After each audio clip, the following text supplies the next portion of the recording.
Oke, Assalamualaikum warahmatullahi wabarakatuh. Salam sejahtera bagi kita semua. Salam Om Swastiastu, Namo Buddhaya, salam kebajikan, salam keberagaman, Rahayu. Halo adik-adik Desa Kedoyo. Di sini perkenalkan, aku Ardiansyah Maulana Dewa dari kelompok 265 KKN 64 Universitas Airlangga. Oke, di kesempatan hari ini aku akan jelasin nih bagaimana menjadi public speaker yang baik sehingga kalian akan pede untuk ngobrol ataupun ngomong di depan umum. Oke, yang pertama perlu diketahui adik-adik semua bahwasanya survei di ICR ataupun lembaga penelitian terkait humanity dan humaniora menjelaskan bahwasanya ada beberapa tingkatan ketakutan yang dihadapi manusia dan juga ada persentasenya nih. Yang pertama adalah takut sakit ataupun takut mati, itu sebanyak 14%. Takut ketinggian sebanyak 11%.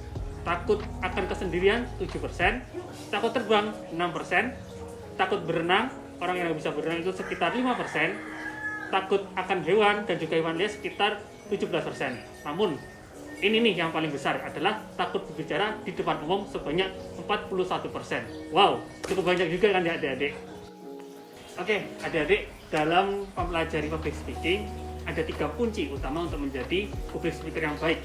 Salah satunya adalah verbal, vokal, dan juga visual. Di mana verbal ini merupakan kata-kata yang memiliki 7 pengaruh ataupun 7 persentase dalam kita public speaking ataupun menjadi public speaker. Yang selanjutnya adalah vokal. Suara yang kita keluarkan, suara yang kita ucapkan, intonasi dan lain sebagainya memiliki 38% pengaruh saat kita akan berbicara di depan umum. Yang terakhir merupakan visual. Visual ini cukup tinggi adik-adik, sebesar 55% saat kita akan ngobrol. Jadi 3 varian ini atau 3 kunci ini merupakan hal yang patut kita pelajari bersama untuk menjadi public speaker yang baik dan sangat percaya diri saat ngobrol di depan umum. Selanjutnya, kan tadi kita bicara nih tentang unsur vokal. Apa aja sih unsur vokal yang perlu dipelajari sama adik-adik? Yang pertama adalah artikulasi. Artikulasi atau kejelasan. Jadi saat kalian ngobrol, misalkan pepaya itu harus dijelaskan secara jelas, jangan sampai itu nggak boleh, tapi pepaya sangat diucapkan sangat jelas dan juga terdengar oleh lawan bicara itu, oh aku udah nangkep nih pepaya. Yang kedua adalah intonasi, nada bicara.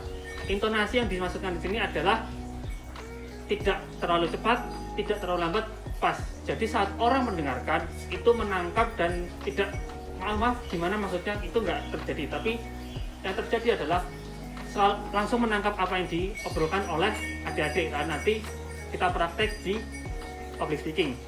Yang selanjutnya adalah volume. Volume ini ada banyak tingkatan, mulai dari volume 25, 50, 75 dan 100%.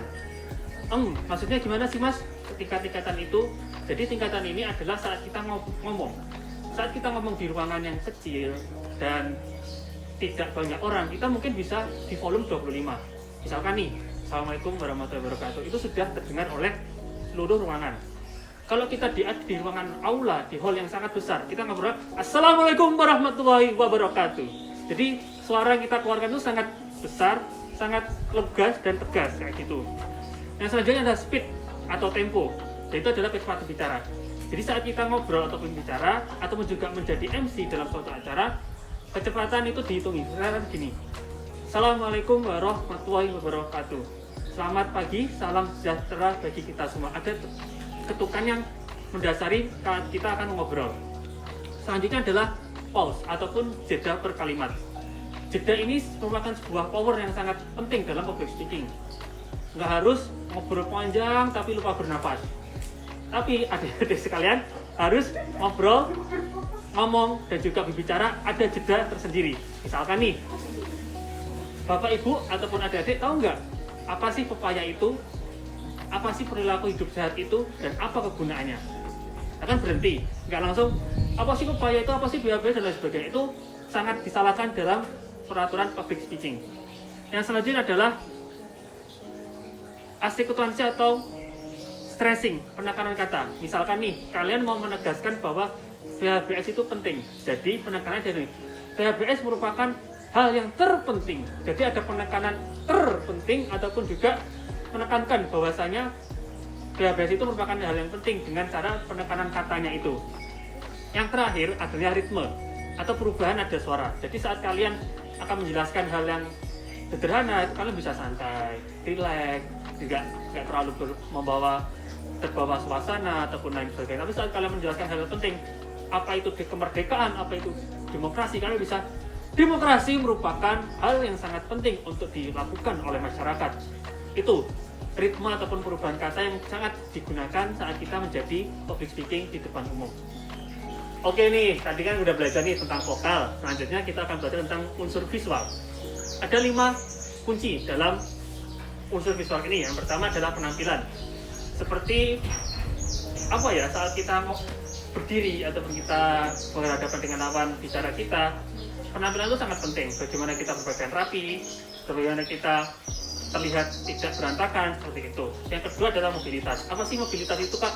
Mobilitas itu bagaimana kita bergerak dari satu tempat ke tempat yang lain, tapi jangan mobilitas yang terlalu berlebih. Kalian nih misalkan berada di tengah, terus kalian ke kanan, ke kiri, ke kanan, ke kiri. Kalian kayak mau main gedrek kayak gitu. Jadi harus apa ya, mobilitasnya santai aja. Jangan saya mau ke kanan, berhenti, ke kiri, berhenti, seperti itu. Selanjutnya adalah gestur. Gestur yang seperti kakak ini keluarkan dari tadi, bagaimana menjelaskan kanan, kiri, diam, setelah itu kanan kiri lagi diam, bagaimana untuk menekankan bahwasanya hal-hal yang diucapkan itu sangat penting untuk didengarkan oleh lawan bicara kita. Selanjutnya adalah ekspresi, bagaimana ekspresi yang dikeluarkan, misalkan saat semangat senyum, saat sedih melo, itu sangat penting dilakukan oleh adik-adik dalam pelajari public speaking ini. Selanjutnya adalah eye contact ataupun kontak mata. Bagaimana adik-adik kalau bisa adalah melihat ataupun menatap lawan bicara yang adik-adik sedang hadapi. Kalaupun nih, Kak, aku grogi nih sama orang itu, orangnya terlalu cantik buat aku, terlalu ganteng buat aku jadi kayak gitu. Itu gimana Kak caranya? Lihat pelipisnya, lihat keningnya. Lihat keningnya, tidak usah tatap matanya, tapi kan kalian juga melihat. Jadi nanti lawan bicara Anda akan mendapatkan atensi, oh ternyata aku diperhatikan, akan diperhatikan balik, seperti itu. Jangan sampai kalian lihat pundaknya, lihat kakinya, itu sangat salah kayak gitu. Selanjutnya, poin penting dalam public speaking adalah berbicara yang teratur. Jadi apa yang kalian bicarakan harus terstruktur juga dan terukur. Apa yang ingin kalian bicarakan, kalau di public speaking jangan hanya ngobrol aja, jangan hanya menyampaikan hal yang penting, tapi ada kunci ataupun juga hal yang terukur yang ingin kalian sampaikan. Kayak gitu adik-adik. Selanjutnya, saat kalian menuliskan ini, tentu ada ide gagasannya tersendiri. Ide gagasan itu seperti apa sih, Kak? Oke, lanjut nih tentang apa sih ide gagasan itu, Kak? Ide gagasan itu dimulai dari hal yang besar dan juga dituangkan menjadi hal-hal yang kecil. Misalkan, kita akan menjelaskan tentang dampak dari corona ataupun dari COVID-19 yang saat ini sedang terjadi di Indonesia. Saat kita akan menjelaskan tentang apa itu dampaknya dan lain sebagainya, kita memecah menjadi beberapa poin. Misalkan, apa itu pengertian corona, apa itu COVID-19, setelah itu bagaimana sih untuk menghindarinya, apa saja sih perilaku yang bisa untuk mencegah dan lain sebagainya. Jadi dari konsep yang besar itu dituangkan menjadi hal-hal kecil, ataupun istilah kerennya nih, di breakdown, apa aja yang akan adik-adik sampaikan. Selanjutnya, untuk menjadi public speaker yang baik atau saat melakukan public speaking yang baik, tentu ada beberapa poin yang sangat dianjurkan dan dilakukan oleh adik-adik sekalian. Yang pertama adalah interaktif.